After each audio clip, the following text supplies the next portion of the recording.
Greetings, all! It is I, the Wizard. BroBiscuits. The Disney era of Doctor Who is officially over. It is unclear whether Russell the Davies is staying on as showrunner, but we can look back on the last 2 seasons of the show as one completed unit, and today I want to reevaluate one of the most discussed complaints of that era. The episode count.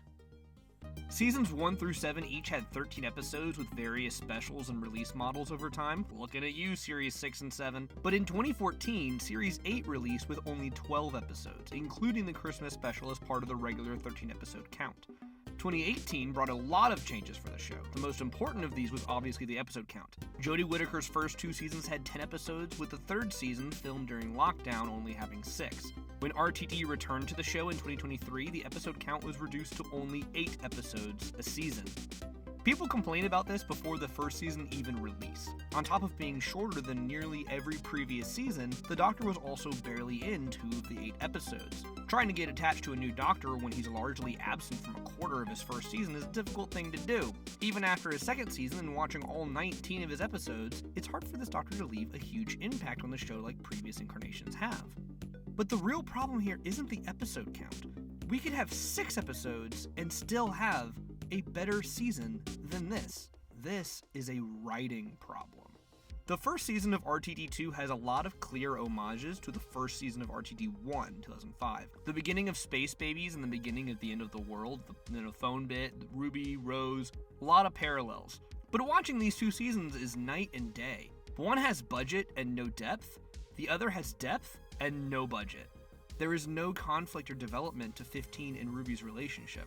I rewatched Rose recently with a friend. There is so much conflict between Rose and the 9th Doctor.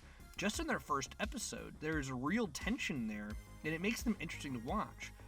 There is no conflict or development to 15 and Ruby's relationship.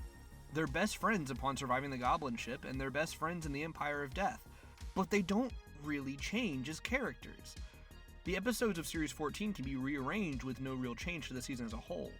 For instance, Rogue, which comes at the end of the season, can be completely switched with the other historical. You can completely switch those 2 episodes and it does not change the season. Compare that with Series 1. Take out any episode and the season breaks down. Switch around any episode and the season breaks down. You need Father's Day to challenge the Doctor and Rose's relationship, to explain paradoxes and set up the information that Rose tells Jackie that ultimately convinces her to get the truck and help Rose open the heart of the TARDIS. You need Boomtown to set up the extrapolator to the heart of the TARDIS and to highlight how traveling with the Doctor has changed Rose, causing her to mistreat Mickey and ultimately disregard her quote-unquote normal life. You need the long game to have Simon Pegg guest star and set up Satellite 5 for the finale, but even that episode, arguably the weakest of the season, shows us the sort of stuff that crosses the line for the Doctor with his companions. Adam doesn't cut it, he crosses the line, which ultimately highlights Rose's loyalty and trust and what makes her a great companion. Each episode contributes in some way to the overarching plot, but each episode also contributes to the Doctor's relationship with Rose. Series 1 does this so well that the first 6 episodes could have been released as a 6-episode season, and it would still be one of the best seasons the show has ever had. The amount of drama between the leads, the slow drip feed of Time War lore, the building of the Doctor's intensity exploding in Dalek acting as a season finale. The first 6 episodes of the show, Rose, End of the World, Unquiet Dead, Aliens of London, World War III, and Dalek.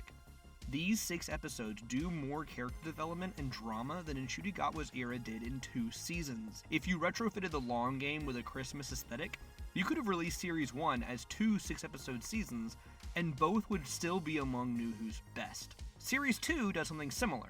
The first 6 episodes, New Earth, Tooth and Claw, School Reunion, Girl in the Fireplace, and Cybermen 2-parter, function excellently as a 6-episode season. The following 7 episodes do not function well as an independent unit, and there's largely no structure, and there's a reason why Series 2 is the weakest of RTD's original run, but the first 6 episodes are a solid mini-season within the season. Series 3 does not do this as finally.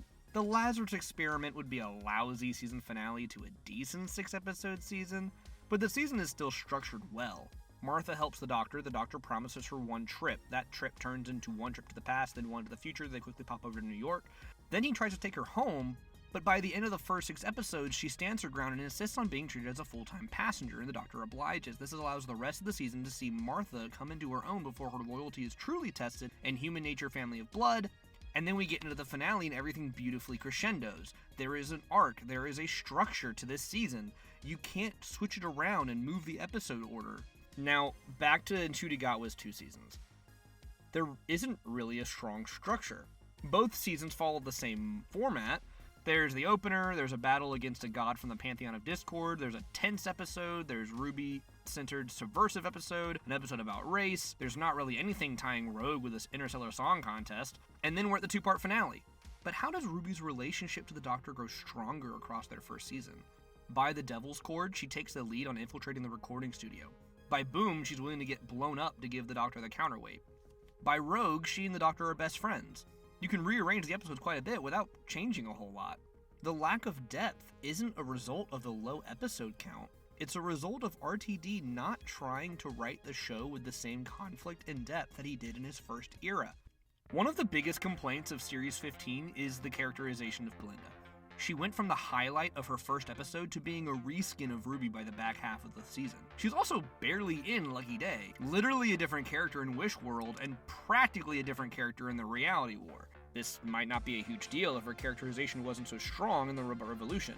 She's an unwilling companion who calls out the Doctor on his crap. We haven't had one of those in New Who before. She continues to do it a bit in Lux, and a bit in The Well, but she's mostly along for the ride, and then she might as well just be Ruby again for the rest of the season. RTD didn't intend for her characterization to persist across the season. He wrote the Robot Revolution. He also wrote Lux. And he wrote the finale, where there is a drastic difference between how Belinda is written. He had other priorities because that isn't the kind of show he's trying to make anymore. Cucumber and It's a Sin. I've watched a lot of RTD's projects since he left Doctor Who. It's a Sin is a flamboyant, charming, and happy show that ends each episode with a deep sense of dread that stays with you. Cucumber had me laughing out loud some moments and genuinely sad for the characters the next. Now, these shows have the benefit of taking place in a grounded location with recurring characters. Doctor Who has to establish a new location and supporting cast nearly every episode, but even with Unit, a built-in recurring cast, the team is always changing episode to episode. We have Shirley in one episode, then Morris, and then back to Shirley. And even the ones that are there episode to episode, like Colonel Ibrahim, they're rarely given an important role to play in the plot. I'm so glad we had Rose Noble in both of Ncuti Gatwa's finales. She was so crucial, she did so much. And yet, It's a Sin is only 5 episodes. Little over a quarter of Ncuti Gatwa's entire era. There's more character drama and development in those 5 episodes than 15 Ruby or Belinda have at all. RTD can write good television. He chose not to bring that same level of character work to Doctor Who when he returned in 2023. He did it back in the 2000s. He did it here and there across the 60th and with Belinda, but that clearly wasn't the priority of his new era. He chose not to write that style of Who. The number of episodes had nothing to do with it. In 2005, RTD wrote a better season in 6 episodes than he did in 2 seasons with 18 episodes. More episodes would not have solved this era's problems. The episode count had nothing to do with it. The show deserves better.